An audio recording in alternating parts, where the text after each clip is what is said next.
Hello friends, welcome back to our channel. இன்றைக்கி நம்ம கவி வீட்டு சமையலில் வந்துட்டு ஒரு சிம்பிளான அதே டைம் ரொம்ப சூப்பரான ஒரு ஸ்வீட் பற்றி தான் பார்க்க போகிறோம். அதுக்கு முன்னாடி நீங்கள் நம்ம சேனலுக்கு புதுசுனா நம்ம சேனலை மறக்காமல் சப்ஸ்கிரைப் பண்ணிக்கோங்க. பக்கத்தில் இருக்க பெல் பட்டனையும் மறக்காமல் ப்ரெஸ் பண்ணிக்கோங்க. அப்போ தான் நான் போடுற வீடியோலாம் உங்களுக்கு ரெகுலராக வரும். இப்போ வாங்க வீடியோக்குள்ளே போகலாம். மில்க் பவுடர் வந்துட்டு நான் மொத்தமாக வந்துட்டு 2.5 கப் எடுத்திருக்கேன். 2.25 கப் எடுத்திருக்கேன் மில்க் பவுடரு மொத்தமாக. இதில் வந்துட்டு சுகர் வந்துட்டு நான் 1 கப் ஆட் பண்ணிக்கிறேன்.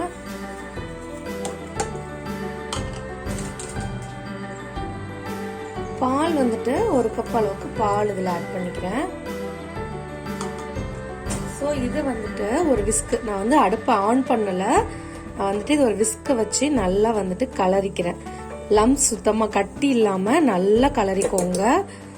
எவ்வளோ வந்துட்டு நல்லா வந்துட்டு கட்டி இல்லாமல் கலரிக்க முடியுமோ கலரிக்கோங்க. உங்களுக்கு கலரிட்டு உங்களுக்கு காட்டுறேன். ஓகே, நான் கட்டி இல்லாமல் வந்து சுத்தமாக கட்டி இல்லாமல் நல்ல ஒரு திக் பேட்டராக வந்து கலந்து வச்சுருக்கேன். ஸோ இந்த அளவு கலந்து வச்சுக்கலாம். ஓகே, அடுப்பு வந்துட்டு இப்போ ஆன் பண்ணுறதுக்கு முன்னாடி நம்ம வந்து கரைச்சி வச்சுருக்கோம் இல்லையா இந்த மில்க் பவுடர் பேட்டர், இந்த மில்க் பவுடரோட பேட்டரை வந்துட்டு இதில் வந்து சுத்தமாக வந்து ஆட் பண்ணிடுங்க. ஆட் பண்ணிட்டு உங்களுக்கு காட்டுறேன். ஸோ இப்போ வந்து நான் வந்து அடுப்பை வந்துட்டு ஆன் பண்ணிக்கிறேன். அடுப்பை வந்துட்டு மீடியம் ஃப்ளேமில் நான் வச்சுக்கிறேன். இது ஃபுல்லாக பண்ணுறது எல்லாமே நீங்கள் வந்து மீடியம் ஃப்ளேமில் தான் பண்ணணும். ஸோ நீங்கள் ஹை ஃப்ளேமில் வச்சிடாதீங்க. ஸோ இப்போ வந்துட்டு நம்ம வந்து இதை கிண்ட வந்து ஸ்டார்ட் பண்ணலாம்.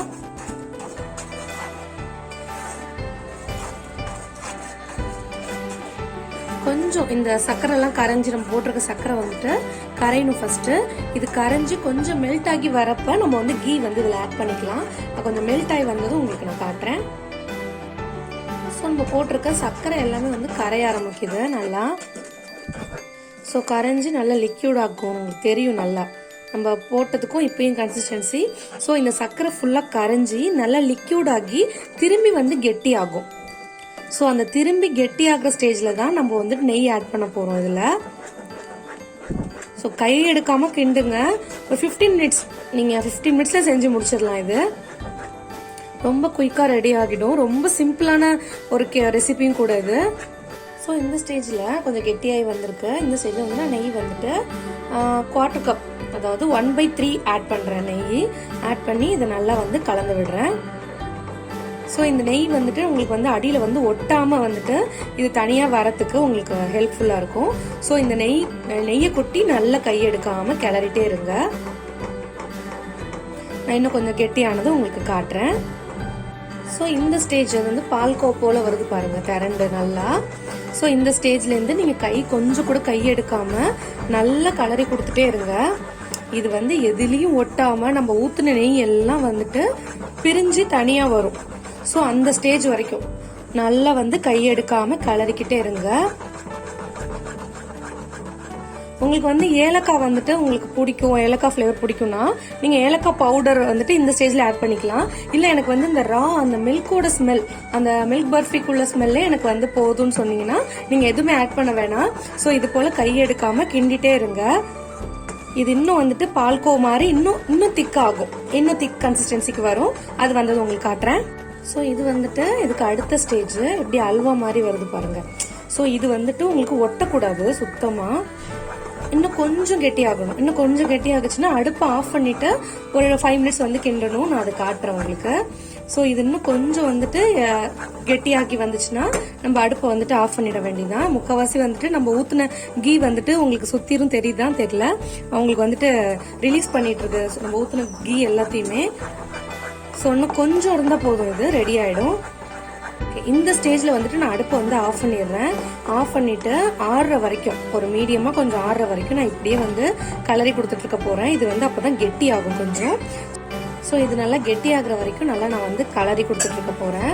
மடி பதம்னு சொல்லுவாங்க, நான் அந்த பதம் வந்தது உங்களுக்கு காட்டுறேன்.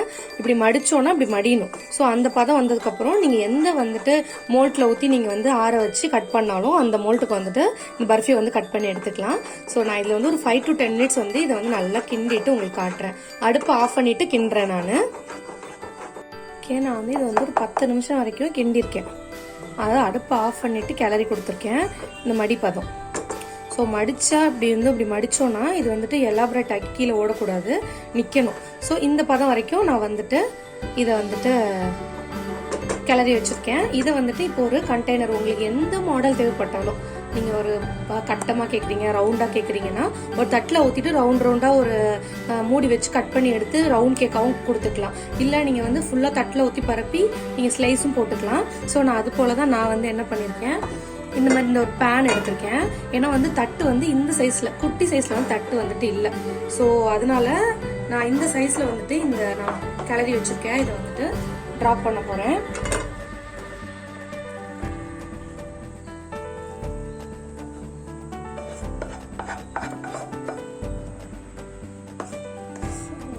ஃபுல்லாக வந்து நான் ஸ்ப்ரெட் பண்ணிட்டு காட்டுறேன்.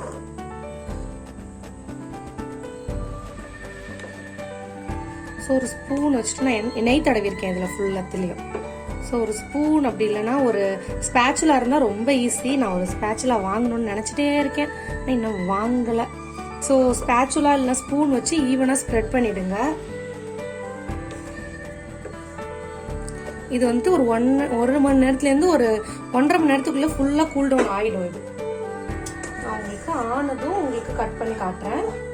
ஸோ நான் இதை ஃபுல்லாக வந்து ஃபஸ்ட்டு ஈவன் பண்ணிக்கிட்டு உங்கள்கிட்ட காட்டுறேன். இது மாதிரி ஒரு ஸ்பூன் வச்சு ஸ்பூனோட பேக் சைடில் நெய்யால் தொட்டுக்கோங்க. தொட்டுக்கிட்டு இந்த மாதிரி இல்லைல்ல எவ்வளோ ஈவனாக இதை வந்துட்டு ஸ்ப்ரெட் பண்ணி விட முடியுமோ ஸ்ப்ரெட் பண்ணிக்கோங்க. ஸோ இந்த ஸ்டேஜில் நான் ஃபுல்லாக ஈவன் பண்ணிட்டேன். இந்த ஸ்டேஜ் வந்து நான் நுணுக்கி வச்சுருக்கேன், பாதாம் வந்து நுணுக்கி வச்சுருக்கேன். ஸோ இது எல்லாத்தையும் ஈவனாக அப்படியே ஸ்ப்ரெட் பண்ணிவிட்டு கொஞ்சம் ப்ரெஸ் பண்ணி விட்டுருங்க. ஸோ இதை வச்சு நல்லா வந்துட்டு கொஞ்சம் ப்ரெஸ் பண்ணி விட்டுருவோம்.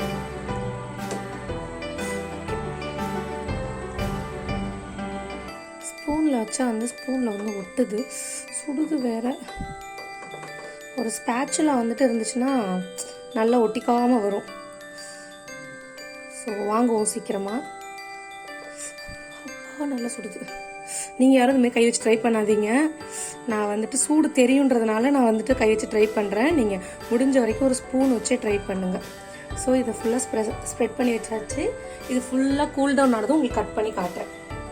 ஓகே, இப்போ வந்து இது ஃபுல்லாக நல்லா கூல் டவுன் ஆகிடுச்சு. இது இப்போ வந்துட்டு இது வந்து நான் வந்து ஃப்ளிப் பண்ணிக்கிறேன் ஒரு பிளேட்டில். எவ்வளோ நல்லா ஃப்ளிப் ஆகி ஒட்டாமல் வந்திருக்குன்னு பாருங்கள். இதுக்கப்புறம் ஒரு நைஃப் வச்சு நான் வந்து ஃபுல்லாக கட் பண்ணிக்கிறேன். நான் வந்துட்டு குட்டி குட்டியாக வந்துட்டு கட் பண்ணிக்கிறேன். உங்களுக்கு எந்த ஷேப் வேணாலும் நீங்கள் கட் பண்ணிக்கலாம்.